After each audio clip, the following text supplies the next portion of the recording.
derrota é uma daquelas palavras que carregam o peso de um mundo. É como se cada sílaba fosse um bloco de pedra amarrado ao tornozelo, puxando-nos para o fundo de um lago escuro. A derrota ganha nuances peculiares. Pode ser um inferno com cheiro de papel queimado, ou apenas o amargor de uma segunda-feira sem café.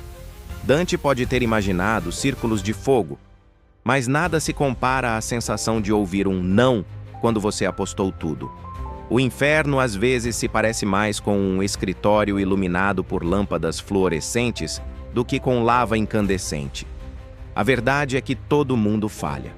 Não importa se você é filósofo, atleta, influencer ou mortal comum. A sabedoria convencional já disse que fracassar faz parte do processo. Mesmo assim, quando a derrota chega, costumamos rotular a nós mesmos como um desastre irreparável.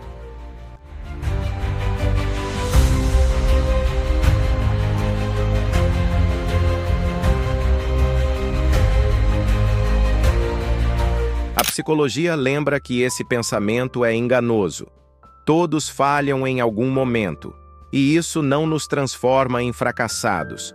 Apenas significa que somos humanos e que as coisas não deram certo dessa vez. O grande problema é que confundimos o evento com a identidade. Uma prova reprovada vira sinônimo de incapacidade eterna. Não é. É só um capítulo, não o livro inteiro. Quando o tombo acontece, aparece uma avalanche de sentimentos: vergonha, raiva, tristeza, ansiedade. Parece que o mundo inteiro está olhando e apontando. São emoções desconfortáveis que muitos tentam evitar a qualquer custo, mas estudos mostram que tentar varrer esse incômodo para debaixo do tapete não ajuda em nada. Achar que não ligo para isso ou se entupir de trabalho para fugir da dor só prolonga o sofrimento. É como colocar um band-aid sobre um machucado profundo. Não cura, só esconde. Nessa hora, faz sentido tomar um café com suas próprias sombras. Reconheça a frustração, a tristeza, a ira. Dê nome a elas, como quem chama fantasmas para dançar. Dizer, estou desapontado, ou estou triste porque não deu certo, ajuda a lidar com o caos interno. Tem gente que, para não encarar a dor, foge em direção a qualquer anestesia acessível. Comida, drogas, álcool, promiscuidade. Ah, nem queria aquele emprego mesmo, diz o ego ferido, enquanto devora uma pizza inteira. Isso soa tentador, mas só oferece alívio temporário. A literatura psicológica é clara. Minimizar a dor ou preenchê-la com distrações destrutivas não resolve. Pelo contrário, piora. É preciso reconhecer essas fugas como armadilhas. Ao invés de enterrar sua derrota em doces ou doses, que tal questionar por que essa falha te incomoda tanto? Ficar preso no ciclo de negação só prolonga a estadia no inferno.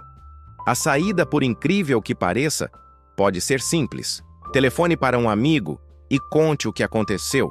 Faça uma caminhada longa até cansar as pernas ou tome um banho demorado. Atos singelos ajudam a dissipar a tempestade emocional. Cada pessoa tem seu próprio kit de sobrevivência. Para alguns é ouvir uma música triste, para outros é lavar a louça. O importante é encontrar o que funciona para você. Se você tem hábitos nocivos quando está estressado, como fumar ou ingerir junk food, experimente listar métodos saudáveis e deixar essa lista à vista, para lembrar-se que há alternativas melhores. Sim, parece conselho de autoajuda, mas é ciência. Corpo em movimento, mente mais leve. Outro passo fundamental é desafiar crenças irracionais sobre fracasso. Talvez você se convença de que falhar o torna burro, incompetente, ou que nunca vai chegar lá. Esses pensamentos distorcidos são comuns, mas falsos. Quando acreditamos cegamente que cada queda confirma nossa insuficiência, limitamos nossa vontade de tentar de novo. Lembre-se, sua história de sucesso inclui tanto as subidas quanto as descidas. Identificar e desmontar essas crenças ajuda a recuperar a sanidade. Ao mesmo tempo, é útil desenvolver pensamentos realistas sobre a falha. Pesquisas mostram que pessoas resilientes encaram um revés como resultado de fatores específicos e externos, e não como um traço permanente de incapacidade. Em vez de dizer "sou inútil", tente pensar: desta vez não deu porque errei a estratégia ou faltou preparação. Repetir mantras como "fracassar é sinal de que estou tentando algo difícil", "posso lidar com isso", ou "vou aprender com meus erros", ajuda a combater a vergonha e a ansiedade. Pode soar bobo, mas transformar o diálogo interno muda a maneira como você enfrenta os desafios. Responsabilidade é outra peça desse quebra-cabeça. Algumas pessoas assumem toda a culpa, mesmo quando fatores externos contribuíram para a derrota. Outras culpam o mundo inteiro e não enxergam sua própria participação. Nenhum desses extremos é útil. É importante avaliar o episódio por todos os ângulos. Você poderia ter feito algo diferente? Havia fatores além do seu controle? Olhar para a falha sem desculpas nem martírios permite que as lições emergam. Só assim, você deixa de viver como mártir ou vítima e passa a ser protagonista da própria narrativa. Sabe aquela história de "todo mundo falha"? Não é lenda. De Thomas Edison a Walt Disney, há uma fila de pessoas que colecionaram nãos antes do sim, que mudou tudo. Edison, por exemplo, dizia: "Não falhei, apenas descobri 10.000 maneiras que não funcionam." Atletas são cortados de times, atores recebem rejeições, empresários têm negócios que não decolam. Explorar essas trajetórias ajuda a perceber que a derrota é universal. Não como consolo barato, mas como constatação de que ninguém nasce vitorioso. As glórias são construídas sobre ruínas. Falhar é professor exigente, mas eficaz. Pergunte a si mesmo: onde errei? Quais foram os erros de julgamento? O que poderia ter feito diferente? Transformar a derrota em lição evita que o mesmo inferno se repita. Pense na queda como um degrau rumo ao objetivo verywellmind.com. O mestre Yoda, que entende de fracassos galácticos, disse que a maior professora é a falha. Ele está certo. Sem falhar, nos tornamos medíocres e temerosos. Depois de entender o que deu errado, planeje o próximo passo. Ficar ruminação sobre o passado só te paralisa. Criar um plano significa colocar em prática o que aprendeu. Talvez você precise estudar mais, desenvolver novas habilidades ou simplesmente descansar. Às vezes, conversar com um orientador ou terapeuta ajuda a enxergar o caminho. E se você é daqueles que morre de medo de fracassar, a solução irônica é falhar mais. Busque pequenas situações que possam dar errado e enfrente-as de propósito. Aos poucos, você perceberá que o chão não se abre quando algo desanda. No final das contas, derrocadas não definem ninguém. Ernest Hemingway escreveu: "O homem não foi feito para a derrota. Pode ser destruído, mas não derrotado." A frase parece saída de um filme de ação, mas resume bem o espírito de resiliência. Podemos ser esmagados por circunstâncias, mas a derrota só se torna permanente se deixarmos. John Burroughs acrescenta um toque ácido: "Um homem pode falhar muitas vezes, mas ele não é um fracasso até que comece a culpar outra pessoa. Transferir a culpa é renunciar ao poder de mudar." Assim, ao encarar a próxima queda, lembre-se: você não é sua falha, é aquilo que faz com ela. Então, como lidar com derrotas?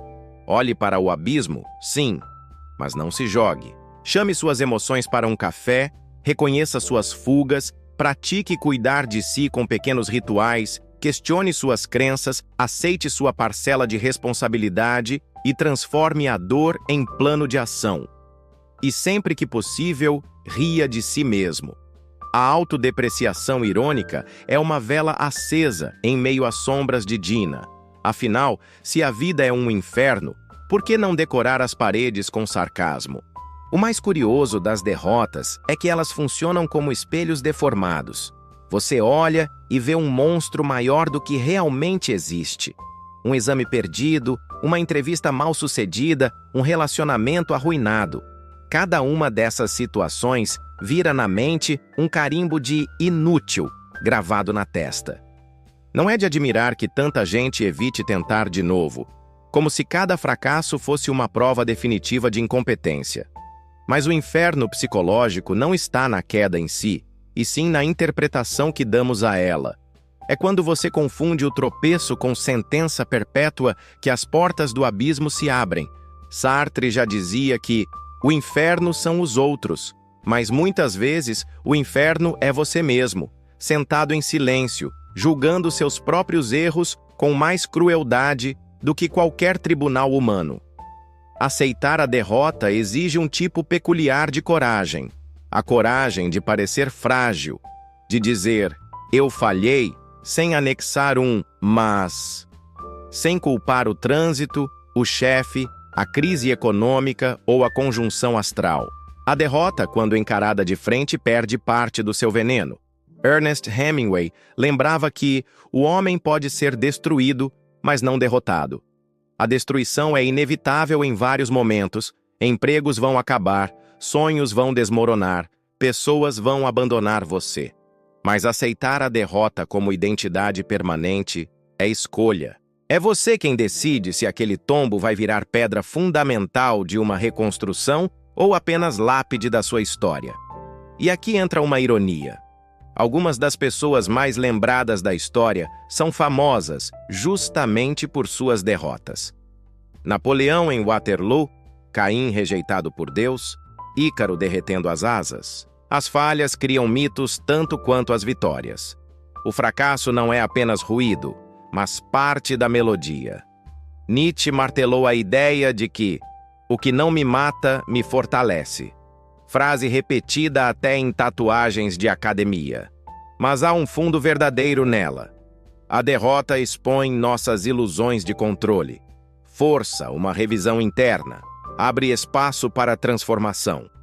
Claro, se você não fugir. Fugir só atrasa o aprendizado. É como repetir a mesma fase de um jogo várias vezes, sem nunca aprender onde está a armadilha. A vida não perdoa quem ignora as lições escondidas dentro das falhas. E o mais cômico, ou trágico, é que muitos só aprendem a viver depois de falhar espetacularmente. O sujeito que nunca perde se torna arrogante, insuportável e a primeira queda o aniquila. Já o derrotado frequente desenvolve uma casca grossa, uma resiliência quase cínica, como quem diz, pode vir mais uma pancada, eu já montei um bar no subsolo do abismo. Essa ironia é importante. Rir da própria desgraça pode ser mais saudável do que cultivar ressentimento. Porque, convenhamos, ressentimento só prolonga o inferno.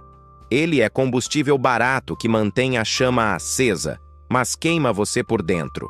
A derrota vira obsessão, e a obsessão vira prisão.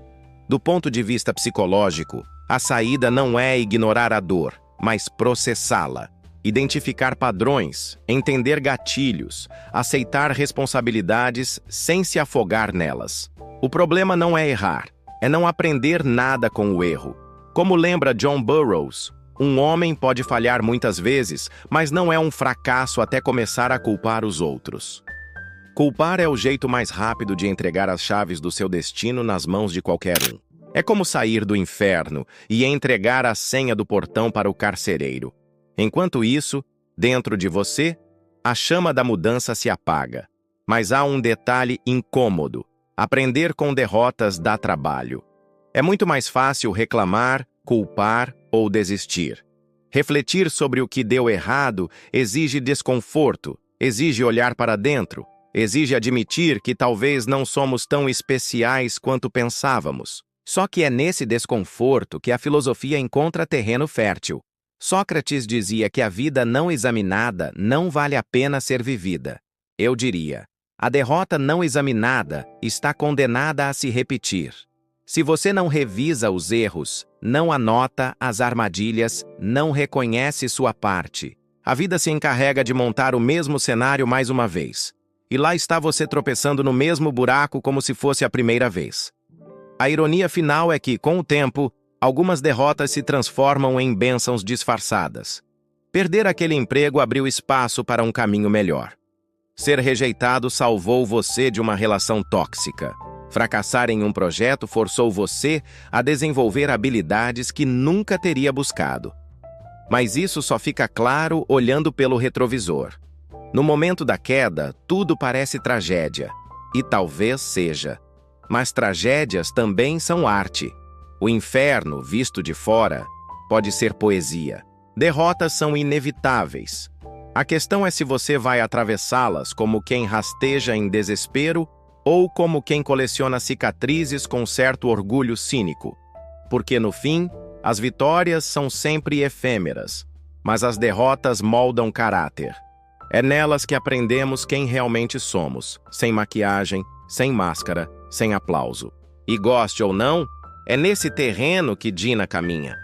No espaço onde as falhas se tornam a matéria-prima de uma alma menos iludida e mais real. Existe um detalhe perverso na experiência da derrota. Ela se repete em eco. Você cai hoje e a mente insiste em reviver a cena amanhã, depois de amanhã, no próximo ano. É como se o fracasso tivesse vida própria, uma sombra que se arrasta atrás de você mesmo quando o palco já foi desmontado. Isso acontece porque a mente humana adora colecionar cicatrizes e repeti-las como um disco arranhado. O problema não é a derrota em si, mas o fato de que nós nos tornamos arquivistas do próprio infortúnio. Guardamos cada falha em prateleiras internas, polvilhadas com pó, mas sempre acessíveis para nos lembrar do quanto não somos bons o suficiente.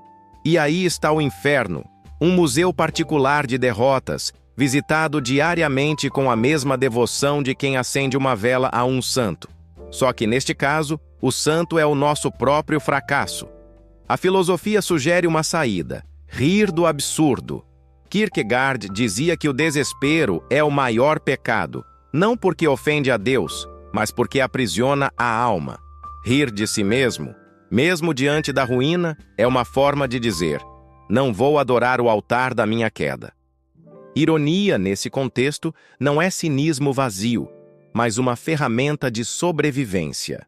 Quando você gargalha do seu fracasso, ele perde parte de sua autoridade. O exame reprovado, a demissão, a rejeição amorosa, todos esses monstros encolhem quando tratados como piada. E não há nada mais desconcertante do que transformar o próprio inferno em espetáculo de comédia. Afinal, se não dá para vencer, pelo menos dá para zombar da própria tragédia. Mas há quem escolha o caminho oposto, abraçar a derrota como identidade. Essas pessoas transformam o fracasso em sobrenome. João, o que nunca conseguiu. Maria, a rejeitada. Essa autoidentificação é tão perigosa quanto sedutora, porque nos dá uma estranha sensação de coerência. Se sou sempre um fracassado, não preciso mais tentar. A mente prefere o conforto do rótulo à incerteza da tentativa. Só que isso é como construir uma casa dentro do abismo e chamá-la de lar. Você pode até se acostumar com o frio, mas continua morando no inferno. O estoicismo oferece uma provocação diferente. Para Marco Aurélio, a derrota não tem poder sobre você, a menos que você a interprete como tal. O imperador lembrava que tudo o que acontece fora não é o problema. O problema é a interpretação que damos. Ou seja, a derrota em si não queima. O que queima é a narrativa que criamos sobre ela. Uma rejeição pode ser vista como sinal de incapacidade ou como oportunidade de reconstrução. A diferença está no filtro da mente. Mas é claro que esse conselho soa quase ofensivo quando a dor ainda está latejando. É muito mais fácil odiar o mundo do que admitir que o inferno nasceu dentro de nós. E há outro elemento: a comparação. Quantas derrotas se tornam insuportáveis apenas porque alguém ao lado parece estar vencendo? Você perdeu, mas seu vizinho ganhou.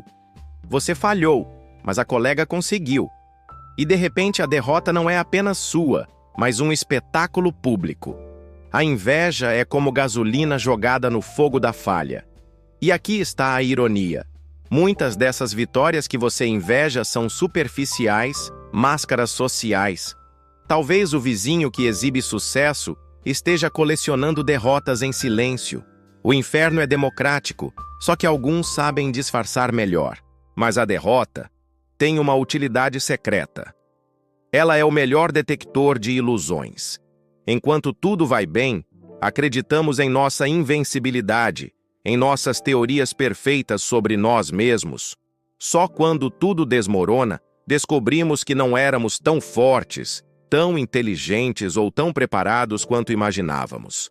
A derrota é, nesse sentido, uma desintoxicação brutal do ego. É o choque elétrico que despedaça as ilusões. Dói, sim, mas limpa. Nietzsche, que entendia de quedas e abismos, lembrava que quem luta com monstros deve cuidar para não se tornar um. A derrota é um desses monstros. Ela pode nos devorar se não estivermos atentos, mas também pode nos forjar. A diferença é como escolhemos enfrentá-la. Talvez o ponto mais difícil seja aceitar que nem todas as derrotas têm um propósito nobre. Às vezes, você simplesmente falha porque falha. Não há lição cósmica, não há moral da história. Você apenas tropeçou. E tudo bem. Procurar sentido em cada desastre pode ser outra prisão. Às vezes, o inferno é só o inferno. Nada de metáforas ocultas. A maturidade talvez esteja em reconhecer quando a vida é só caos sem explicação. E ainda assim, encontrar forças para levantar. Porque se você esperar que cada falha venha acompanhada de um diploma de sabedoria, vai acabar colecionando mais frustração ainda. No fim, lidar com derrotas é aprender a conviver com a imperfeição como se fosse uma velha amiga. Não adianta expulsá-la de casa, porque ela sempre volta. A questão é se você vai tratá-la como hóspede ou como invasora. Se vai se prender ao ressentimento ou usar a ironia como armadura. O inferno das derrotas não desaparece, mas pode ser redesenhado. Às vezes basta acender uma vela no escuro e rir do quanto essa escuridão tentou parecer assustadora. Afinal, como diria o cronista sombrio de Dina, se o inferno é inevitável, que seja ao menos um inferno habitado com dignidade. E quem sabe, com uma boa dose de sarcasmo. A derrota tem um truque cruel. Ela sussurra que é eterna. Você perde uma batalha, e a mente, rápida como um carrasco, já anuncia a sentença de guerra perdida. Esse é o veneno mais poderoso da queda. A crença de que aquilo que aconteceu hoje será para sempre. Só que o para sempre não existe. Tudo é fluxo, até mesmo o fracasso. Mas quando estamos mergulhados no poço, o tempo congela. A ferida parece definitiva, como se nunca fosse cicatrizar. O desespero faz acreditar que amanhã será apenas repetição do ontem. Esse é o inferno mais real, a ilusão de que não há saída. É aqui que muitos desistem. Não porque não tenham força, mas porque acreditam nessa mentira. Acreditam que a derrota é uma prisão perpétua. Só que a derrota, na verdade, é uma sentença condicional. Depende de como você se comporta diante dela. É possível transformar a queda em chão firme, mas também é possível transformá-la em cova. Não existe manual infalível, apenas escolhas. E cada escolha feita depois de uma derrota pesa mais do que a derrota em si. Talvez a pior armadilha seja o orgulho. Orgulho ferido grita mais alto que a própria dor. Ele faz você negar a realidade, insistir em erros, manter guerras já perdidas só para não admitir a queda. É como sangrar em silêncio só para não dar razão ao inimigo. O problema é que esse heroísmo te mata por dentro. Orgulho é o veneno que transforma derrotas em tragédias irreversíveis. A verdadeira força não está em vencer sempre, mas em admitir quando perdeu e ainda assim seguir adiante. Isso não é romantização, é sobrevivência. Outro inimigo é o apego. Quantos não carregam derrotas como medalhas invertidas? Guardam bilhetes de rejeição. Lembram cada palavra dita no dia em que falharam. Repetem o discurso do fracasso como se fosse poesia. Esse apego é uma forma de idolatria. A derrota vira divindade oculta, alimentada todos os dias com sacrifícios de autoestima. Mas ela não merece altar. Ela merece ser enterrada, lembrada apenas como lição, nunca como identidade. A cada vez que você revive um fracasso, dá vida a ele novamente. E viver reanimando cadáveres não é força, é necromancia emocional. O curioso é que algumas derrotas são libertadoras. Às vezes, perder é a única forma de escapar de correntes invisíveis. A demissão que te obriga a abandonar um trabalho que já apodrecia sua alma. A rejeição que corta laços com alguém que só sugava energia. O colapso de um projeto que parecia grandioso, mas que, no fundo, era prisão disfarçada de sonho. A derrota, quando vista com olhos menos sentimentais, é um corte cirúrgico. Dói, sangra, mas livra. E a liberdade, como todo dom precioso, sempre cobra um preço. Há também a dimensão existencial. A derrota como lembrança de que não somos deuses. O ser humano odeia reconhecer limites, mas a falha é a prova constante de que somos finitos. E, paradoxalmente, é essa finitude que nos torna capazes de crescer. Quem acredita ser intocável nunca se move, nunca questiona, nunca muda. É o tropeço que quebra a máscara. É a perda que revela a essência. Só quem foi derrubado entende o valor de levantar. E só quem caiu inúmeras vezes descobre que, no fundo, não há queda definitiva enquanto houver vida. A ironia suprema é que todos buscam uma vida sem derrotas. Mas uma vida sem derrotas seria uma vida sem profundidade.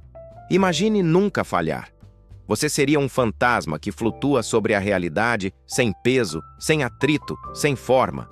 É no impacto contra o chão que descobrimos o contorno da nossa existência. A vitória sozinha é superficial. A derrota dá densidade. O vazio da queda ensina mais do que o brilho do troféu. No fim, lidar com derrotas não é encontrar fórmulas mágicas, mas aceitar a condição humana, falhar, aprender, rir da própria tragédia e seguir. É reconhecer que o inferno da derrota só dura enquanto você se recusa a atravessá-lo. É ter a coragem de caminhar em meio às chamas, mesmo tremendo, e sair do outro lado com a pele marcada, mas com os olhos mais abertos. Porque cada derrota é um lembrete cruel, porém necessário. Nada é garantido, tudo é frágil e ainda assim vale a pena continuar. E quando a próxima queda vier, porque ela virá, talvez a melhor reação não seja chorar nem se orgulhar, mas dar uma risada. Não a risada de quem ignora a dor, mas a de quem a reconhece e, mesmo assim, decide que não vai ser escravo dela. Essa risada não apaga o inferno, mas abre uma fresta de luz dentro dele. E, às vezes, uma fresta é tudo de que precisamos para seguir em frente.